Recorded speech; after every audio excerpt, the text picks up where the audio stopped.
Assalamualaikum warahmatullahi wabarakatuh.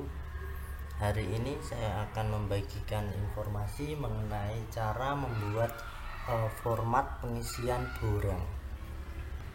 Nah, langsung saja saya contohkan formatnya.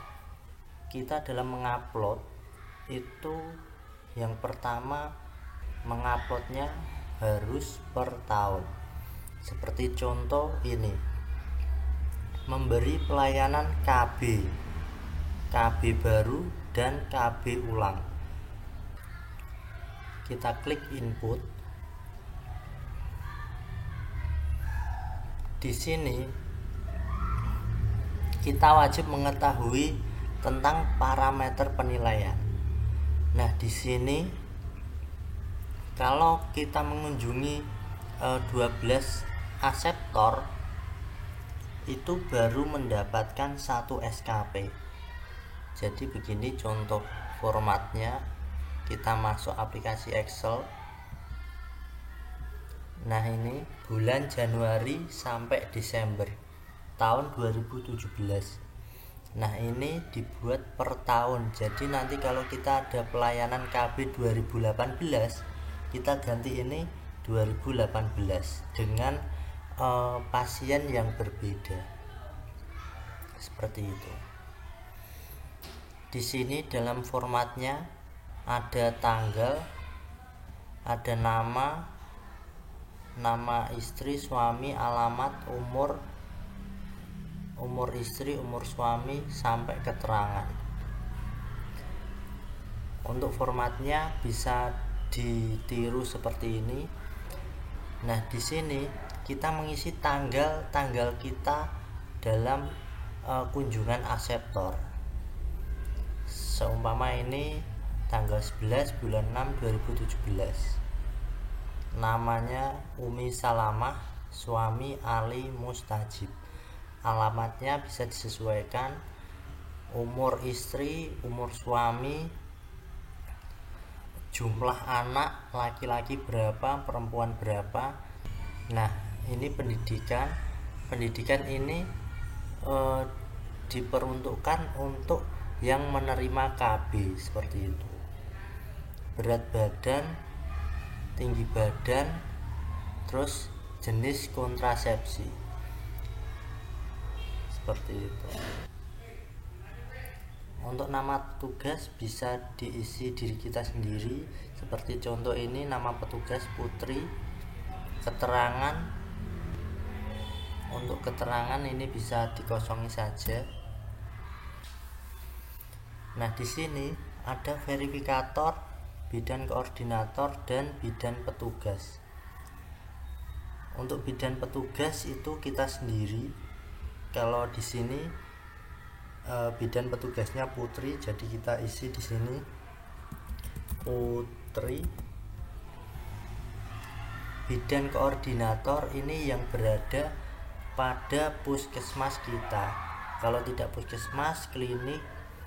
Kalau tidak klinik, rumah sakit, yang mengkoordinatori mengenai kegiatan-kegiatan untuk perpanjangan SDR. Kalau di klinik bisa kepala klinik bisa, atau yang membidanginya, seperti itu. Untuk verifikator ini itu dari pengurus ranting yang ditunjuk. Jadi kalau di Kudus itu ada yang namanya ranting Tenggeles. Nah, itu yang bertanda tangan di bawah ini itu adalah pengurus ranting Tenggeles, seperti itu. Bidan koordinator, tanda tangan, jangan lupa cap stempelnya. Nah, kalau di sini ini ada seperti contoh 14 pasien. Kita cek kalau 14 pasien dapat berapa SKP.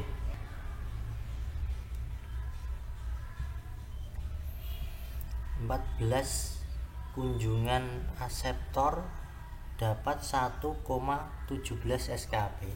Nah, itu per tahun. Jika kita ada 5 tahun dan per tahunnya itu 1,17, maka kita bisa mendapatkan 5 lebih SKP, seperti itu. Jadi nanti kita uploadnya di sini itu per tahun.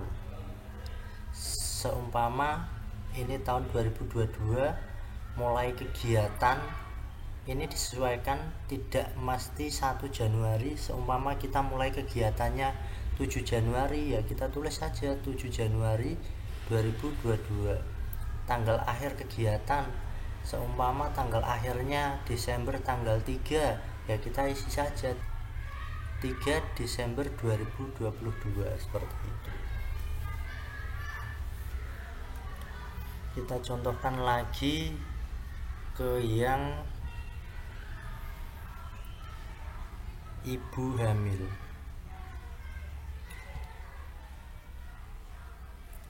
Nah, ini untuk ibu hamil juga sama.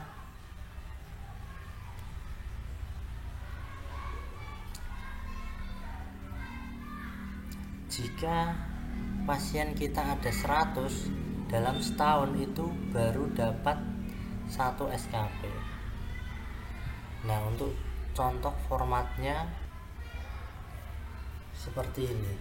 Kegiatan profesi pelayanan kehamilan bulan Januari sampai Desember tahun 2020. Nah, di sini ada nomor, tanggal, nama, alamat, umur ibu, umur kehamilan, HPHT, GPA, berat badan, tinggi badan, lila, HB, tensi, status imunisasi TT, nama petugasnya. Nah, di sini kita harus melengkapi data ini. Dan ini di bawahnya ada seperti tadi, verifikator, bidan koordinator, dan bidan petugas. Kita mintakan tanda tangan masing-masing seperti itu. Untuk ini 152 SKP, kita cek berapa SKP yang kita dapat.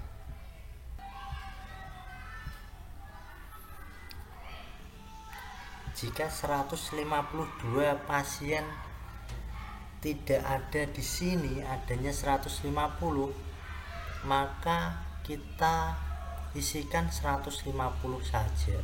Karena kalau kita mengisi di jumlah kunjungan per tahun 152, maka tidak akan kedetek SKP-nya, karena di sini tidak ada pilihan 152.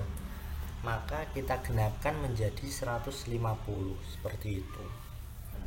Nama institusi tempat kerjanya masing-masing, jumlah kunjungan 152, tapi di sini kita mengisi 150 saja karena di sini mendekati yang 150. Kita mendapat 1,5 SKP. Dokumen di scan PDF maksimal 300 KB. Kalau lebih dari itu maka penguploadan dokumen pasti akan gagal. Nah, untuk bagaimana cara mengupload PDF dengan kompresi kecil atau cara mengkompres file PDF, videonya ada di link deskripsi saya. Sudah saya beri contoh cara mengecilkan ukuran PDF maupun cara mengecilkan ukuran foto seperti itu. Tanggal mulai, tanggal akhir seperti tadi kita isi dari bulan Januari sampai bulan Desember seperti itu. Jika kita mulainya 7 Januari, ya kita isi 7 Januari. Jika akhir kegiatannya bulan Desember tanggal 5, ya kita isi tanggal 5 Desember 2022 seperti itu. Lanjut ke format bersalin. Nah, ini bisa jenengan screenshot, nanti bisa jenengan ketik sendiri. Formatnya kurang lebih seperti ini, hampir sama. Kegiatan profesi pelayanan persalinan, bulan dan tahun. Di sini tertera tanggal, nama, alamat, umur, GPA, berapa kali periksa, terus ini mengenai persalinan, apakah spontan, kepala dulu atau sungsang, tempat persalinannya, jenis kelamin bayi, berat badan bayi, nama petugas kita sendiri, terus kita beri patograf. Untuk jumlah SKP kita bisa melihat lagi di borang pengisian tadi. Lanjut lagi ke NIFAS.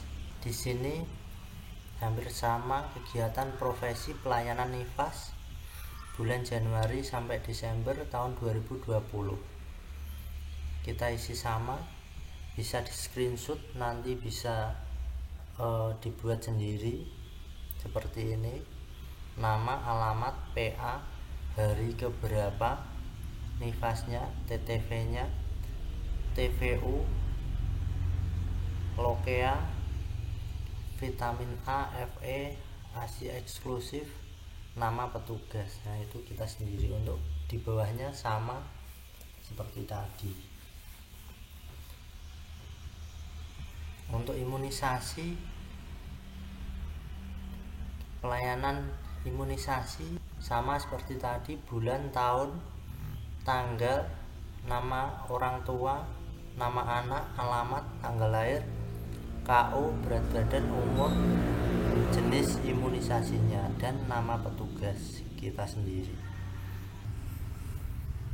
Nah, ini nama-nama kegiatannya, bisa dipelajari sendiri. Nanti jika ada kendala bisa didiskusikan sama-sama. Satu lagi, untuk penyuluhan kesehatan masyarakat itu bisa kita isi seperti contoh: nama acara, penyuluhan ASI eksklusif, tempat kita isikan desa masing-masing,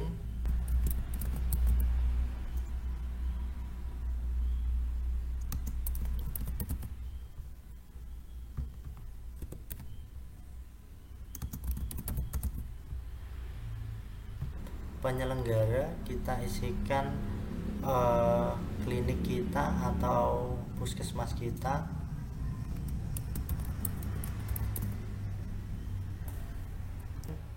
dokumen bukti kita upload file PDF maksimal 300 KB, tanggal melakukan kegiatan, tanggal berapa kita melakukan kegiatan.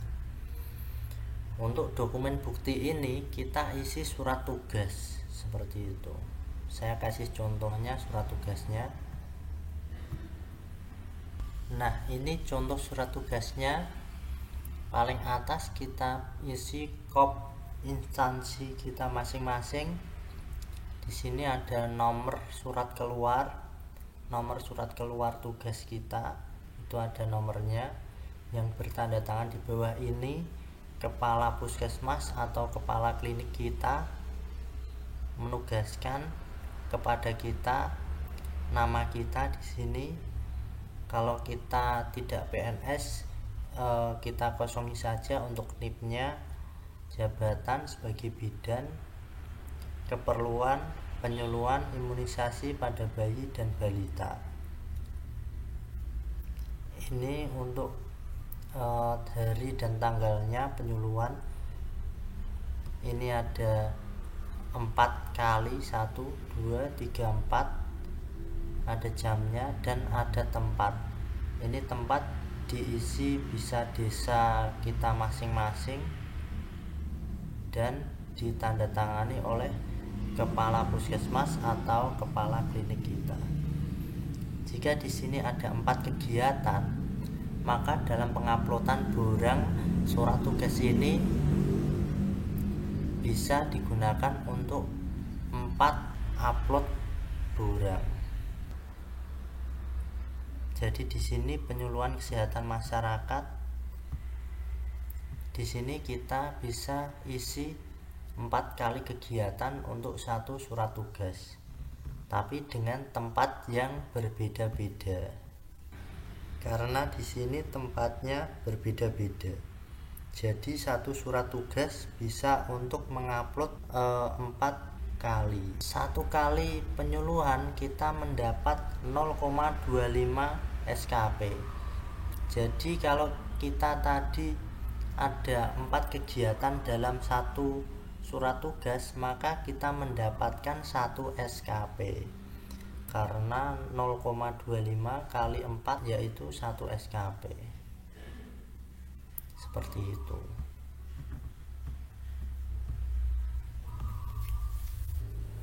Oke, sekian dari saya. Nanti jika ada kendala mengenai penguploadan Borang, bisa kita diskusikan bersama-sama. Sekian dari saya. Apabila video ini bermanfaat bagi Anda, silahkan Anda share ke teman-teman Anda. Wassalamualaikum warahmatullahi wabarakatuh.